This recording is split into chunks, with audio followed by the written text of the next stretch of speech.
Surveillance footage shows a stranger parking her car and walking away, but in all three frames, his face is perfectly obscured. That's the only clue police had when Jennifer Kesse vanished, right in the middle of Orlando, Florida, on what seemed like just another ordinary morning.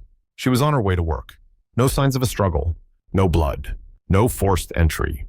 Inside her apartment, everything untouched. A wet towel in the bathroom. Clothes laid out on the bed. The start of a normal day. Except Jennifer never showed up to the office. Her car was found 2 days later in the lot of another apartment complex just under 2 kilometers away. A strange man had driven it there, stepped out, walked off, and vanished like he'd never existed. Jennifer's family did everything they could. They called every news station, offered rewards, launched a private investigation. They even sued the police department to gain access to her case files. But nearly 20 years later, one question still haunts them. How does someone disappear just steps from their home and never come back? Jennifer Kesse was born on May 20th, 1981 in New Jersey and raised in a middle-class family. Her father an engineer, her mother a teacher. She was the eldest child, responsible, kind, and deeply principled. From a young age, Jennifer stood out for her independence and sharp mind. She loved literature, but chose a career in finance, aiming for a stable future. After graduating from the University of Central Florida, she began working in the vacation real estate sector, a high-pressure industry, but one with real promise. Her coworkers admired her professionalism and grace. Friends described her as the one who's always on time, always thinking of others. To her parents, she was a source of pride. To her younger brother, she was a guiding light. At the time of her disappearance, Jennifer was 24 years old. She lived alone in a newly purchased condo in the Mosaic complex southwest of Orlando, a modern community still under construction with unfinished buildings and constant foot traffic. Each morning, she drove her 2004 Chevrolet Malibu to the office. Each night, she called her parents or texted her longtime boyfriend, an engineer based in Fort Lauderdale a few hours away. Their relationship was strong, despite the distance and busy schedules. Jennifer had plans. She wanted to get married. She was saving up to buy a bigger home. Her life was moving forward, one careful, determined step at a time. Not flashy, but solid. Still, she didn't always feel safe. In the weeks leading up to her disappearance, Jennifer told her family she felt watched every time she stepped outside her condo. The stares from construction workers made her uncomfortable, even though they never said anything. Once, she changed her walking route just to avoid a group of men gathered near the stairs. She told her father she never left the house without pepper spray in her purse. A small detail, but one that spoke volumes. Even so, Jennifer didn't let fear dictate her life. She kept going to work, kept living the independent life she'd built for herself. On the night of January 23, 2006, she and her boyfriend talked on the phone as usual. She had just returned from a weekend trip, tired, but okay. They said goodnight. No one knew that would be the last time anyone ever heard her voice. And there was one more thing, something even her family didn't know at the time. By the next morning, every trace of Jennifer Kesse would be gone, as if she had never existed at all. January 24th, 2006 began like any other morning for Jennifer Kesse.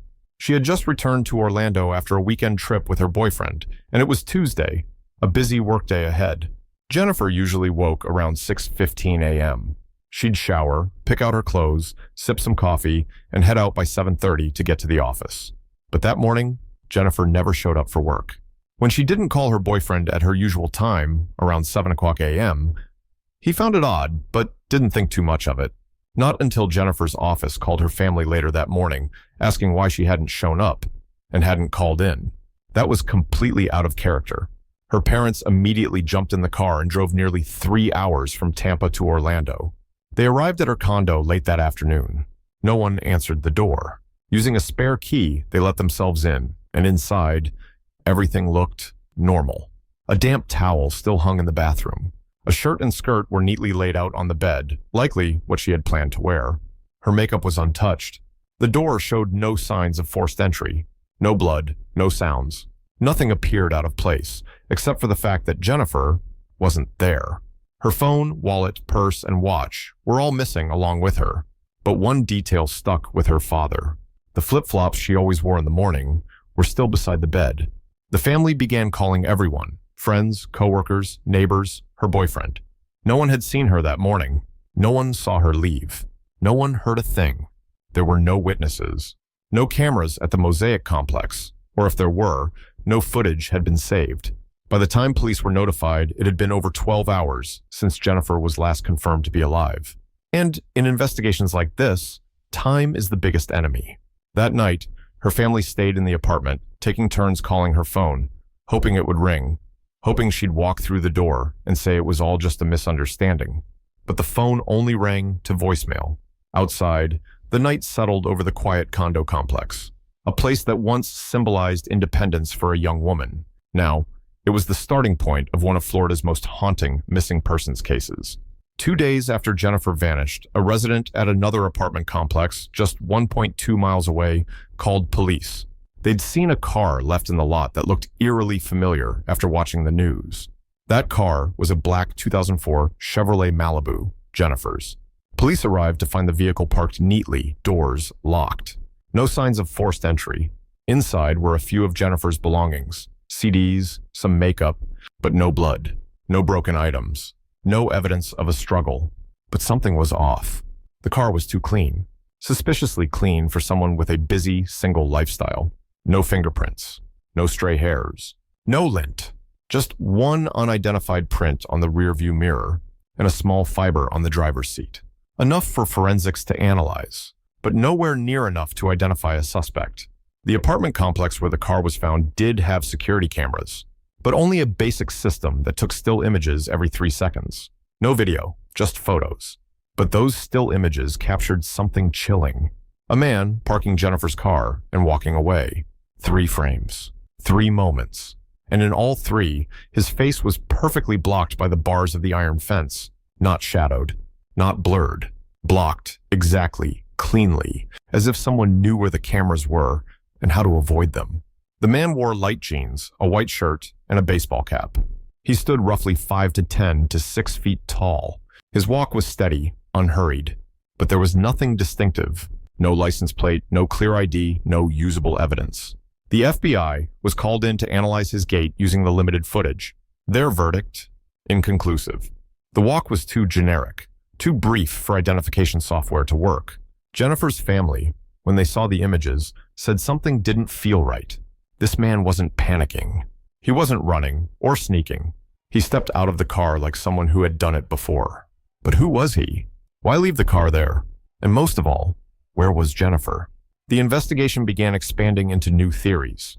A stranger abduction, someone she knew, a coworker, or someone right there in the Mosaic complex? Because one detail, one that Jennifer had mentioned before, was starting to resurface, casting everything in a much darker light. She had once told her family that every time she walked down the hallway toward her car, she felt like someone was watching her.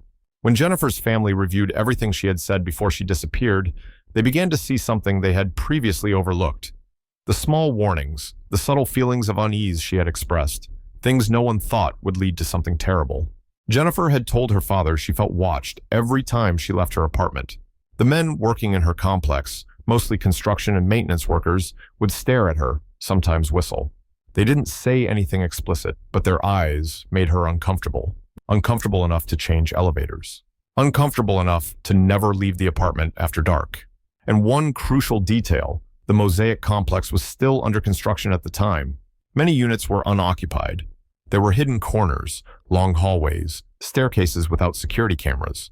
She lived alone. And in the entire building, not a single working security camera had been installed by management. They claimed the system was still being set up. Police began questioning the workers who had been around Jennifer's unit. And one name surfaced, Chino. A maintenance worker who had reportedly been the last person inside Jennifer's apartment a few days before she vanished. Chino had a criminal record, but he claimed he was no longer working there as of January 24th. His statement was backed by the site manager. Still, the Kesse family wasn't convinced. When they asked police whether DNA was collected or if Chino had been directly questioned, the answer was, "We didn't have sufficient legal grounds."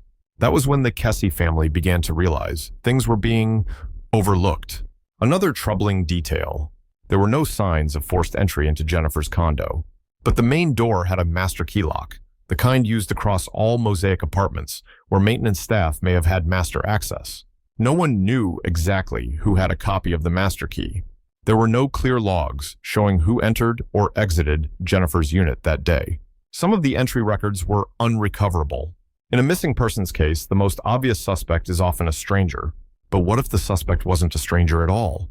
What if they had been in Jennifer's apartment multiple times before, under the guise of maintenance? The feeling of being watched.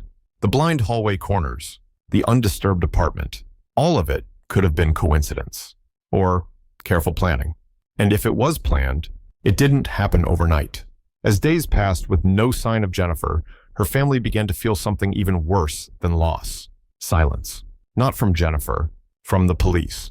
They felt that the Orlando Police Department was treating the case as a voluntary disappearance, an adult choosing to walk away, rather than a potential criminal abduction. Evidence wasn't collected quickly enough. Key witnesses weren't deeply questioned. Surrounding cameras weren't checked in the first 24 hours. Jennifer's family, outsiders to the investigative system, were forced to do what no family should ever have to do: investigate their own daughter's disappearance. They hired private investigators, mapped timelines, analyzed routes, sifted through contractor records, reviewed every statement, and the deeper they went, the clearer it became. There were gaps, big ones. For instance, the Mosaic complex supposedly had a working camera system installed, but not activated. Why wasn't it checked immediately? Time logs for workers, maintenance records, incomplete. Some had missing dates. Others, the wrong times. Then there was the car. The family asked, was the trunk inspected? Was under the seats checked? The answer? There was nothing noteworthy. But in 2019, over 13 years after Jennifer disappeared, when her family sued the Orlando Police Department to gain access to over 16,000 pages of case files, they discovered that many parts of the car had never undergone full forensic testing. When asked why, the response was, limited resources. Limited? For a young woman who vanished without a trace? With video of a stranger? Repeated signs she felt unsafe? And still, the case was treated as voluntary departure. The family began to wonder, was something being withheld? Maybe it was carelessness. Maybe underfunding.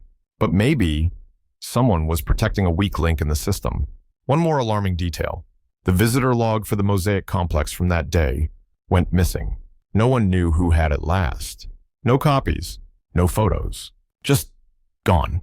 And while everything was slowing down, the man in the camera footage, the one who parked Jennifer's car, still hadn't been identified. He left no trail, no look back. Just 3 blurred frames, a hidden face, and a calm walk that felt chilling in its certainty. 13 years after Jennifer disappeared in 2019, her family made a bold decision. They sued the Orlando Police Department to gain access to the full case file. 16,000 pages, filled with notes, images, forensic reports, statements, and the clues that had been overlooked. They weren't professional investigators, but they had something no one else did, a reason not to stop. They hired independent analysts, former FBI agents, veteran detectives, and it was these experts who, combing through every line, uncovered a name that had barely been mentioned in the original case files: Rob Allen. Not a construction worker, not a stranger, but a former colleague, someone who had briefly dated Jennifer. Their relationship had been short and not serious, but there was something strange. Jennifer mentioned Rob in a text to a friend just weeks before she disappeared. In that message, she said Rob kept reaching out to her, even though she had a new boyfriend. It made her uncomfortable. According to police records, Rob had been interviewed once. He claimed he hadn't spoken to Jennifer the week she went missing. But Jennifer's family, using phone data they gathered years later, discovered that Rob's phone pinged near the Mosaic complex the morning she vanished. No one traced that signal back in 2006. No one compared message logs, because, according to police, there was no reason to suspect someone she knew. Once again, a familiar assumption surfaced. She was an adult. No sign of a crime. No direct evidence to warrant suspicion. But now, 13 years later, the pieces began to stack up. A murky relationship that hadn't fully ended. A message that hinted at unwanted attention. A phone signal near the scene. A man who knew her schedule, her apartment, and the building's blind spots. Yet, no one dug deeper. And when the independent team requested a follow-up interview with Rob Allen, they hit a new obstacle. He had moved away. No forwarding address, no longer in Florida. And this was just the beginning of truths that had sat buried for over a decade. Drew Kesse, Jennifer's father, used to be a calm man, an engineer. He believed in facts, in logic. But after his daughter vanished, he was thrust into a world where logic had no place. Many nights, he slept in Jennifer's old apartment, where everything still looked the same as the morning she disappeared. He would sit for hours, staring at her slippers beside the bed, the ones she hadn't put on, as if she were still there, somehow just out of reach. Once he dreamed of Jennifer. In the dream, she stood in the mosaic hallway, looking in through the glass, her hand on the window, mouth moving, but no sound came out. He woke up drenched in sweat, spine chilled. He felt she was trying to tell him something, but something was stopping her. People told him, don't cling to dreams. But for Drew, even the smallest detail could be a clue. And it was Drew who began to suspect something that no one wanted to consider, that the suspect might not be a stranger, not a worker, but someone familiar, someone with a position, with authority. It sounded paranoid, but some facts were impossible to ignore. Cameras that should have caught Jennifer's car, mysteriously overwritten, master key logs for Mosaic, unretrievable. A maintenance worker with a criminal history of assault, never fully investigated because he didn't match the suspect profile. Drew started asking himself, is someone being protected? Years later, when asked, do you think Jennifer is still alive? Drew didn't answer right away. He just stared into the camera, eyes red, and said, I think someone knows what happened to her. And I think that someone isn't a stranger to this world. The quote shook the internet, partly because of its raw emotion, but mostly because it tapped into a deeper fear shared by every viewer. The scariest threat isn't the monster in the shadows. It's the familiar face, the trusted one, the one who walks past you and you never suspect. 13 years. More than a decade of investigations, interviews, speculation, and still no answers. And then, everything that once felt clear began to unravel. The lead on Rob Allen? No conclusive evidence, no witness, no way to verify the phone data. The suspicions around Chino, the maintenance worker who'd entered Jennifer's apartment? No progress. The DNA found on the car seat didn't match. Police called it contaminated evidence. The man caught on camera, even after applying the latest AI gate recognition software, still no identification. No clear frames, no matching database, no new leads. Every path turned cold. And this was when viewers and Jennifer's own family entered the darkest place of all, a crisis of belief. If it wasn't Rob, if it wasn't Chino, if it wasn't a stranger, then who was it? There was a void no logic could fill. No reason, no explanation, no justice. And worst of all, no accountability. The media began to retreat. Interest faded. Social platforms evolved, audiences moved on. And Jennifer became one of thousands of cold cases, filed away, waiting. But there was one thing her family could never accept, an unfinished story. They believed there was still one piece, buried somewhere, yet to be flipped. So they decided to reopen the case on their own terms, not with police, not through press, but through open data, the online community, and artificial intelligence. In 2020, Drew Kesse, the father who refused to give up, did something few families ever dare.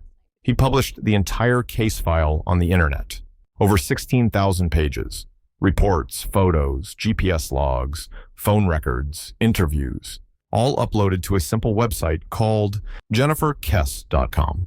He said, if the system won't give us answers, I'll put the case in the hands of the public. And suddenly, the internet picked up what police had put down. Investigation resumed. Thousands of users across Reddit, YouTube, Twitter, and true crime forums began downloading files, cross-checking timelines, comparing statements. A team of volunteer developers used AI to enhance the 3 infamous Faceless man surveillance frames. They ran deep learning models to predict motion between missing frames, reconstructing a simulated walk cycle. And then, on a September night, a Reddit user posted a screenshot, a predictive image of the man's face based on facial muscle movement and camera angles. It wasn't crystal clear, but it was clear enough to make thousands hold their breath. Because the face resembled someone mentioned briefly and dismissed in a 2006 preliminary report, a man never named in the media. Why? Because he was part of Mosaic's internal security team, not a construction worker, not a boyfriend, not a stranger. He was the gatekeeper, the one with the keys, the one who could walk anywhere unnoticed. His file had once read, alibi confirmed by colleague, but there were no cameras, no GPS data, just one person's word from the same department. Jennifer's family had asked investigators to revisit this man years ago, but the report stated no legal grounds to proceed. Now, an AI-enhanced image was shaking that foundation. It wasn't legal evidence, but it was emotional evidence, enough to reignite the question that had nearly faded. Was the man in those images truly unidentifiable, or had someone, from the very beginning, chosen not to recognize him? Nearly 2 decades have passed since Jennifer Kesse disappeared. No arrests, no trial, no verdict, and most importantly, no Jennifer. Her parents, Drew and Joyce, still live in the same house. Jennifer's bedroom remains untouched, as if she might walk back in at any moment. They no longer believe in the system, but they still believe in the moment they will finally know the truth. Not to punish anyone, but to say to their daughter, we never gave up. Why would a young woman, educated, loved, with a stable job, vanish in broad daylight, steps from her own front door? Why has the last man captured on surveillance never been identified?